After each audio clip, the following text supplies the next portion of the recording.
بہن اور بھائیوں، السلام علیکم۔ آپ کا میزبان وحید جی آپ سے مخاطب ہے۔ خیریت موجود، خیریت مطلوب۔ آج کی اس ویڈیو میں چنگیز خان کا سلطنت خوارزم پر پہلا حملہ اور اس کی مربوط اور مضبوط جنگی حکمت عملی پر بات ہوگی۔ ہمارے ساتھ رہیے۔ چنگیز خان کی طرف سے سب سے پہلا حملہ اترور پر کیا گیا، لیکن اس حملے کی تفصیلات بیان کرنے سے قبل چنگیز خان کی جنگی حکمت عملی اور جنگی چالوں کا تنقیدی جائزہ انشاءاللہ ہمارے سامعین کے لیے باعث دلچسپی ہوگا۔ جیسا کہ پہلے ذکر ہوا ہے کہ چنگیز خان کا مقابلہ محمد شاہ خوارزم کی 4 لاکھ فوج سے تھا جو اکٹھی تھی، جبکہ منگول فوج بکھری ہوئی تھی اور اس بکھری فوج کو اب اکٹھا کیا جا رہا تھا۔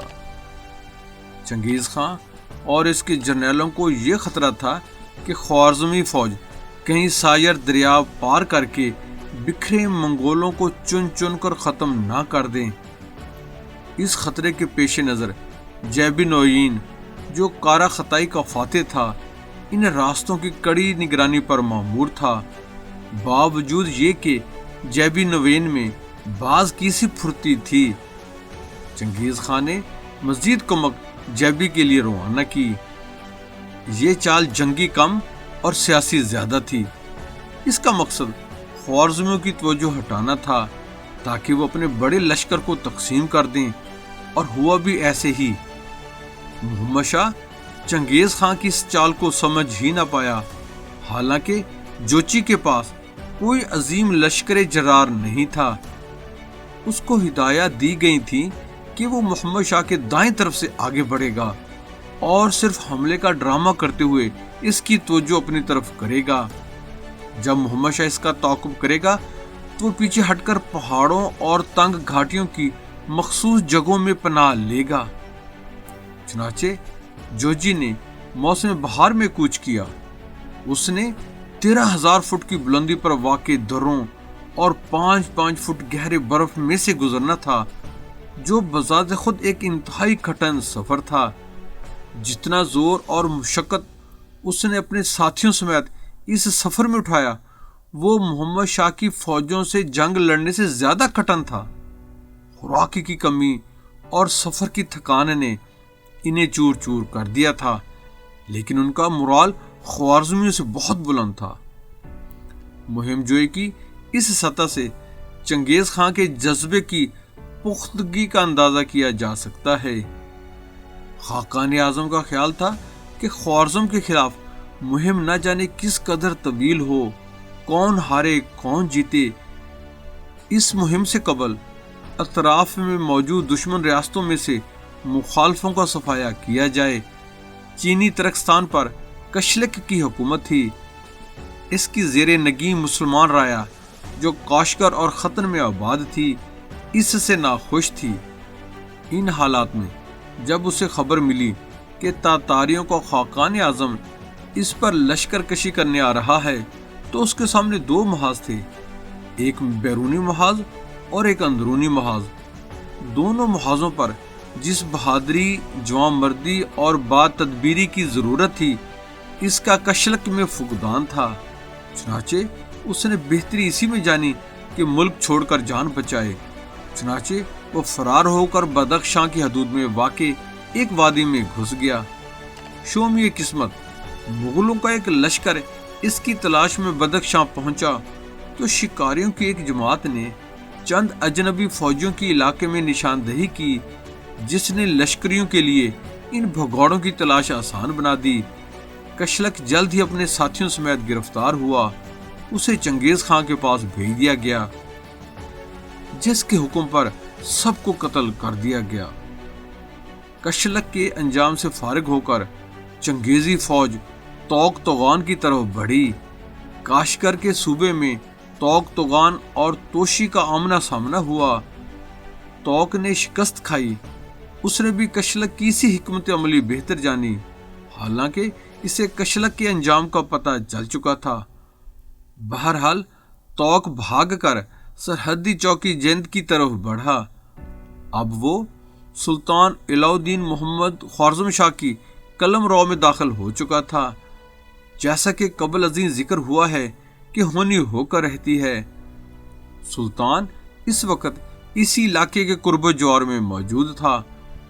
اسے اطلاع دی گئی کہ توق توغان بھاگ کر جند پہنچ گیا ہے اور تاتاری سردار توشی اس کے تعاقب میں ہے۔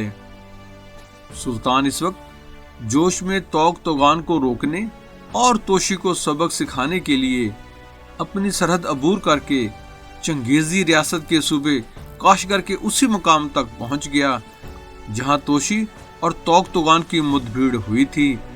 سلطان کی اس جنگی حکمت کا مقصد مدافعانہ پالیسی کی بجائے جارحانہ تھا، مغلوں کی فوجی قوت اور لڑائی کے مورال کا جائزہ لینا اور انہیں مرعوب کرنا تھا۔ سلطان کی تیز رفتاری کے سبب جلد ہی اس نے مغل فوج کو جا لیا۔ توشی لڑنا نہیں چاہتا تھا، لیکن سلطان نے اسے صف بندی پر مجبور کر دیا۔ گھمسان کا رن پڑا۔ بظاہر توشی کا پلہ بھاری تھا۔ ایک موقع پر مغلوں نے اس زور کا حملہ کیا کہ سلطانی لشکر کے پاؤں اکھڑ گئے، لیکن شہزادہ جلال الدین خوارزم کی بروقت امداد نے جنگ کا نقشہ بدل دیا اور سپاہیوں نے بکھری صفیں سیدھی کر لیں۔ غروب آفتاب تک قتل و غارت جاری رہی۔ اندھیرا چھا جانے پر فریقین اپنی پچھلی پوزیشنوں پر لوٹ گئے۔ وہ دن نفسیاتی طور پر توشی خان کا تھا، جس نے اپنے سے کئی گنا بڑے لشکر کا مقابلہ کیا، لیکن اسے یقین تھا کہ اگلی صبح وہ اور اس کا لشکر محمد شاہ خوارزم کی کثیر افواج کے سامنے نہیں ٹھہر سکے گا۔ چنانچہ اس رات وہ الاؤ روشن ہی چھوڑ کر لشکر کو لے کر میدان سے نکل گیا اور سلطانی افواج کو کانوں کان بھی خبر نہ ہوئی۔ پاؤں پھٹنے تک سلطان کو معلوم ہوا کہ منگول رات کی تاریکی کا فائدہ اٹھا کر جان بچا کر نکل گئے۔ اب تعاقب بے سود تھا۔ محمد شاہ نے اس مقام پر کئی روز تک پڑاؤ کیا۔ نہ جانے اس دوران اس کو کیا سوجی کہ اس نے پختہ ارادہ کر لیا کہ آئندہ وہ منگولوں سے مزاحمت نہ کرے گا۔ تاریخ بتاتی ہے کہ جب صبح ہوئی تو محمد خوارزم شاہ اور اس کی فوج نے خود کو اس وادی پر قابض پایا۔ ہر طرف مقتولین کی لاشیں پڑی ہوئی تھیں اور مغل غائب تھے۔ ترک جو اب تک ہر جنگ میں فتح یاب ہوتے رہے تھے، جب میدان جنگ کا چکر کاٹ کر واپس آئے تو انہیں فکر دامن گیر تھی۔ منگولوں سے پہلی ہی مدبھیڑ میں 1,60,000 افراد کام آ گئے۔ یہ تعداد یقیناً مبالغہ آمیزی ہے، لیکن اس بات سے ایک بات کا ضرور پتہ چلتا ہے کہ مغلوں سے ٹکر نے ان پر کیا اثر کیا۔ اس وادی کی خطرناک جنگ نے خود سلطان محمد شاہ پر منفی اثر چھوڑا۔ سلطان کے دل پر ان وحشیوں کا ڈر بیٹھ گیا اور وہ ان کی بے مثال شجاعت کا قائل ہو گیا۔ جب اس کے سامنے مغلوں کا کوئی ذکر کرتا تو وہ کہتا، میں نے ایسے جری اور بہادر لوگ نہیں دیکھے جو جان ہتھیلی پر رکھ کر گھومتے ہیں اور جنہیں تلواروں اور بھالوں سے سخت زخم لگانے آتے ہیں۔ جب چنگیز خان نے ایک قاصد کی زبانی اس پہلی جنگ کی خبر سنی، اس نے جوچی کی تعریف کی اور اسے ہدایت دی کہ وہ محمد شاہ کا تعاقب کرے۔ دوسری جانب محمد شاہ کا مغلوں سے جنگ نہ کرنے کا فیصلہ کسی اعتبار سے مسلم روایات کے شان نہیں تھا۔ اس کی افواج کی تعداد دشمن کے مقابلے میں کئی گنا تھی، لیکن اس کا مورال دشمن کے سامنے گر چکا تھا۔ ماضی کی اس کی فتوحات کے سامنے محمد دوئم کا شکست خوردہ رویہ ناقابل فہم نظر آتا ہے۔ اگر وہ مومنانہ اور مجاہدانہ عزم لے کر دشمن کو للکارتا، مناسب حکمت عملی اپناتا، اپنے لشکر عظیم کو چھوٹے چھوٹے ٹکڑوں میں تقسیم نہ کرتا، تو کوئی وجہ نہ تھی کہ وہ چنگیز خان سے میدان ہار جاتا۔ اس سے شاید معلوم نہ تھا کہ چنگیز خان کے دماغ پر اس کی پے در پے فتوحات کی نفسیاتی دھاک موجود تھی۔ یہ نقطہ محمد دوئم کے کمزور جاسوسی نظام اور نظم و ضبط کے فقدان کی طرف اشارہ دیتا ہے۔ اگر یہ اہم ترین بات اس کے جاسوس سلطان کے علم میں لاتے تو وہ کبھی بھی ایسا بزدلانہ فیصلہ نہ کرتا۔ انسانی تاریخ ایسے واقعہ سے بھرپور ہے جب بڑے بڑے بادشاہ مد مقابل سے ہار گئے، لیکن پھر ایسا اٹھے کہ تاریخ پر چھا گئے۔ غالب امکان یہ بھی نظر آتا ہے کہ وہ اگر چنگیز خان کو مختلف محاذوں پر الجھا دیتا اور جنگوں کو طول دیتا تو چنگیز خان دب کر صلح کر لیتا۔ مختصر یہ کہ اس کے ترکش میں بھی بہت تیر تھے، جسے وہ مناسب حکمت عملی اور مشاورت سے استعمال کر کے اپنی مرضی کے نتائج حاصل کر سکتا تھا۔ یہاں مناسب حکمت عملی کا بھی فقدان واضح نظر آتا ہے۔ حالانکہ اس کے پاس شہزادہ جلال الدین خوارزم کی شکل میں ایک بہترین مشیر موجود تھا۔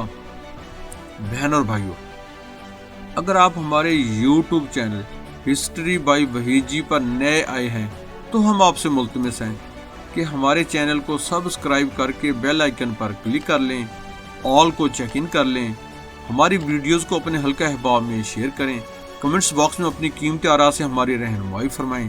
آپ کے یہ پیار بھرے اقدام ہمارے لیے حوصلہ افزا ہوں گے۔ جزاک اللہ۔